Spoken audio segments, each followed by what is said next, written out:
राजा Louis के समय France के कंपिए शहर में बर्नबी नाम का एक बाजीगर था। वह इधर उधर के शहरों में नाना प्रकार के अद्भुत खेल दिखाता फिरता था। दिन साफ रहने पर वह किसी भी सार्वजनिक बाग में अपना फटा गलीचा बिछाकर बैठता और किसी बूढ़े बाजीगर से सीखा हुआ एक मजेदार व्याख्यान सुनाकर ढेर सारे बच्चों और निकम्मों को इकट्ठा कर लेता। फिर बड़े अद्भुत ढंग से नाक पर एक टीन की थाली रख लेता। पहले इतना देखकर जनता को बहुत आश्चर्य नहीं होता, पर इसके बाद जब वह एक हाथ पर सारी देह का भार रखकर मुंह नीचा करके दूसरे हाथ से 6 तांबे की गेंद आसमान में फेंकता और धूप से चमकती उन गेंदों को गिरने के पहले ही पैरों के नीचे पकड़ लेता या फिर दोनों पैरों की एड़ियां घुमाकर कंधे के पीछे लाकर सारी देह को एक संपूर्ण चक्र बनाकर 12 छुरियों से खेलने लगता, तब दर्शकों के बीच से आश्चर्य की तरह एक अस्फुट ध्वनि निकलती और गलीचे पर खनाखन पैसे गिरने लग जाते। लेकिन फिर भी और लोगों की तरह कंपिए शहर के इस बर्नबी को जीवन निर्वाह के लिए घोर कष्ट सहना पड़ता था। कठिन परिश्रम करके भोजन का प्रबंध करना पड़ता था। इसीलिए कहना चाहिए कि मनुष्य के प्रथम पिता आदम के कुकर्मों का दंड उसे कुछ अधिक ही मिला था। इच्छा रहने पर भी वह सब काम समय पर नहीं कर सकता था। पेड़ से फल और फूल पाने के लिए धूप और प्रकाश की जितनी आवश्यकता होती है, उसे वैसी अद्भुत कसरत दिखाने के लिए भी इन दोनों की उतनी ही आवश्यकता थी। जाड़े के मौसम में वह मानो फूल पत्ती रहित पतझड़ का एक सूखा साखा पेड़ हो जाता था। बर्फ से ढकी जमीन पर खेल दिखाने की सुविधा नहीं होती थी। इन जाड़े के दिनों में ठंड और भूख दोनों से ही उसे घोर कष्ट उठाना पड़ता था, पर वह बहुत ही सरल स्वभाव का आदमी था। विधाता का दिया यह सभी दंड वह चुपचाप सहन कर लेता था। धन दौलत की उत्पत्ति या मनुष्य के भाग्य की असम और असदृश परिस्थिति के विषय में वह कभी नहीं सोचता था। यह जीवन असहनीय होने पर भी अगला जीवन उसकी इस परिस्थिति को संपूर्ण रूप से भरी पूरी कर देगा, केवल इसी आशा से वह साहस पाता था। और लोग चोर और दुष्टों की भांति जैसे दानवीय शक्तियों की पूजा करते थे, वह वैसा नहीं कर सकता था। परमात्मा को वह कभी गाली नहीं देता था, सच्चाई से जीवन काटता और ईश्वर से डरता था। ईसा की माता मेरी पर उसकी गहरी श्रद्धा थी। गिरजाघर में घुटने टेककर वह देवी मेरी से यही प्रार्थना करता था, माता, ईश्वर की इच्छा से जब मेरी मृत्यु नहीं होती है तब तक तुम मेरी रक्षा करना। मर जाने पर स्वर्ग के आनंद से मुझे वंचित न कर देना देवी। घोर वर्षा की एक संध्या थी। बर्नबी दुखी हृदय लिए सड़क पर से जा रहा था। गेंदे और छुरियां उसी पुरानी गलीचे में लपेट कर वह कुछ झुक गया था। वह आश्रय की खोज में जा रहा था। वहां चाहे भोजन न हो, पर किसी तरह रात्रि तो बिता सके। सहसा देखा कि उसके आगे आगे एक मठाध्यक्ष चले जा रहे हैं। बर्नबी ने कदम बढ़ाकर उनका अभिवादन किया। दोनों एक ही सड़क पर चले जा रहे थे, इसीलिए फिर बातचीत भी होने लगी। मठाध्यक्ष ने पूछा, भाई पथिक, हरे रंग की पोशाक क्यों पहने हुए हो? क्या किसी प्रहसन में नक्काल का अभिनय करोगे? नहीं महाराज, मेरा नाम बर्नबी है और बाजीगरी मेरा पेशा है। रोज की रोटी कमाने के लिए इससे अधिक चैन का धंधा नहीं है। मित्र बर्नबी, जो कहो सोच विचार कर कहो। संन्यास जीवन से कोई भी पेशा अच्छा नहीं है। संन्यास आश्रम में जो रहते हैं वे केवल दिन रात ईश्वर, माता मेरी और साधु की महानता की स्तुति करके ही समय काटते हैं। धार्मिक जीवन स्वयं एक विरामहीन महानता की स्तुति है। तब बर्नबी ने उत्तर दिया, साधु बाबा, मैंने मूर्खों की सी बातें कही हैं। आपके जीवन के साथ मेरे जीवन की कोई तुलना नहीं हो सकती। नाक पर एक लाठी रखकर और उस पर एक पैसा रखकर नाचना, इसमें कोई पुण्य नहीं है। आपकी तरफ परमात्मा की स्तुति करके जीवन काटने की मुझे गहरी इच्छा है। स्याजों से बैभे शहर तक करीब 600 गांव और शहरों में मेरी इल्म की जो प्रसिद्धि है, उसे अनायास त्याग कर मैं मठ का धार्मिक जीवन बिताने को तैयार हूँ। बाजीगर की सरल और कपट रहित बातों से मठाध्यक्ष का चित्त बहुत कोमल हो गया। वे बहुत बुद्धिमान आदमी थे, इसीलिए उन्होंने बर्नबी में इंजिल की यह बात पाई कि दुनिया में किसी जिसका अभिप्राय नेक है, शांति उसके लिए ही है। उन्होंने कहा, मित्र बर्नबी, आओ मेरे साथ, मैं अपने मठ में तुम्हें रख लूंगा। मनुष्य को रेगिस्तान में भी जो राह दिखा देते हैं, मैं तुम्हें उन्हीं परमात्मा का पता बताऊंगा। इस तरह बर्नबी सन्यासी हो गए। जिस मठ में उसने प्रवेश किया, वहां सभी ने अपने को माता मेरी की पूजा में समर्पित किया था। अपना ईश्वर प्रदत्त ज्ञान और भक्ति लेकर सभी उनकी सेवा करने में लगे हुए थे। धर्मोपदेशक माता मेरी का गुण कीर्तन करके बहुत से विद्वतापूर्ण पुस्तकें लिख रहे थे।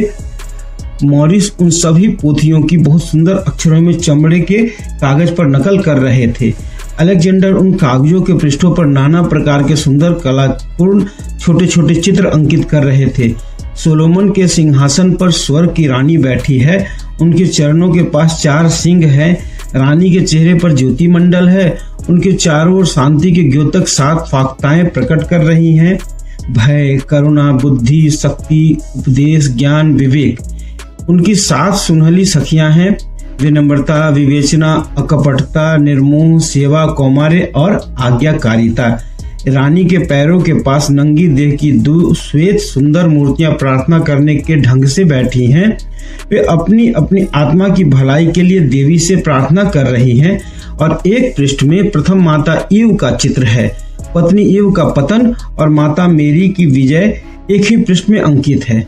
और भी अनेक विस्मयजनक चित्र थे।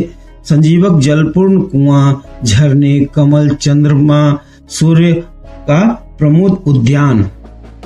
मार्वत भी माता मेरी का एक भक्त पुजारी था। पत्थर की मूर्ति खोदने में उसका सारा दिन बीत जाता था। इसके लिए उसकी दाढ़ी, भौहें, बाल गर्द से सफेद रहते थे। उसकी आंखें मानो रूनी सी और कुछ फुली हुई सी लगती थी, पर उसका आनंद और शक्ति कुछ भी कम नहीं हुई थी। उम्र काफी होने पर भी स्वर्ग की रानी जी उस पर कृपा करती हैं, यह उसके चेहरे से साफ प्रकट होता था।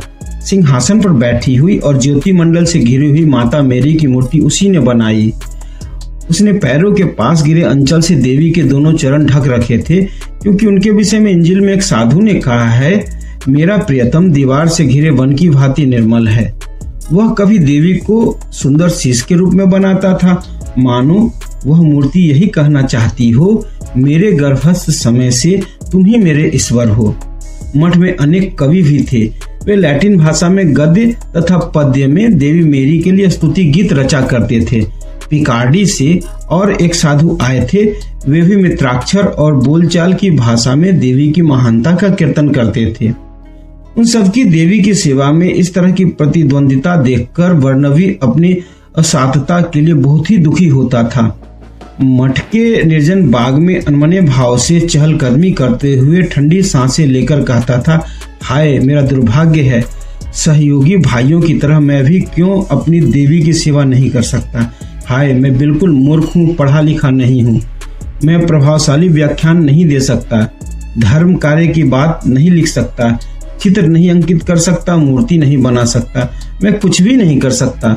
उनकी सेवा करने का कोई भी गुण मुझ में नहीं है। इसी तरह वह सदा दुख मन मानता था। एक दिन संध्या के समय जब मठ के सब सन्यासी छुट्टी पाकर गपशप कर रहे थे, एक सन्यासी एक मूर्ख धार्मिक का किस्सा कहने लगे कि वह जय देवी की सिवाय स्तुति की और कोई भाषा ही नहीं जानता था। सब उस गरीब से घृणा करते थे, लेकिन वह 5 पवित्र अक्षर उच्चारण करता था, इसीलिए मृत्यु के पश्चात उसके मुंह से 5 कमल के फूल निकले।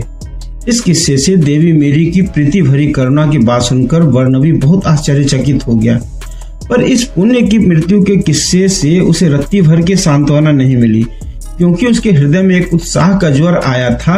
वह स्वर्ग की देवी की महानता का प्रसार करने के लिए अधीर हो गया था। कैसे यह कार्य किया जाए, यही उसकी चिंता का विषय हो उठा और दिन पर दिन उसका हृदय टूटने लगा। फिर सहसा एक दिन सुबह उसने आनंदित चित्त से प्रार्थना गृह में देवी की वेदी के निकट जाकर करीब 1 घंटा बिताया।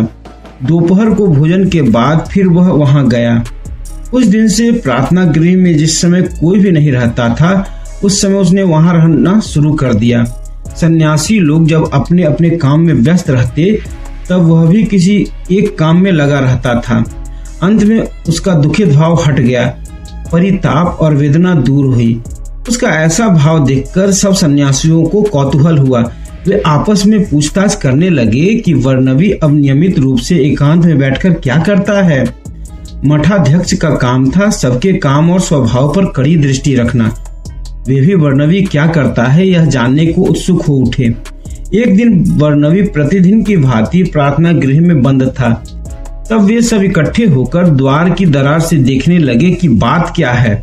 उन्होंने देखा वर्णवी ने देवी मेरी की वेदी के सामने सिर नीचा करके दोनों पैर ऊपर को उठाकर 6 तांबे के गेंदे और 12 छुरियों से बाजीगरी दिखाना शुरू कर दिया।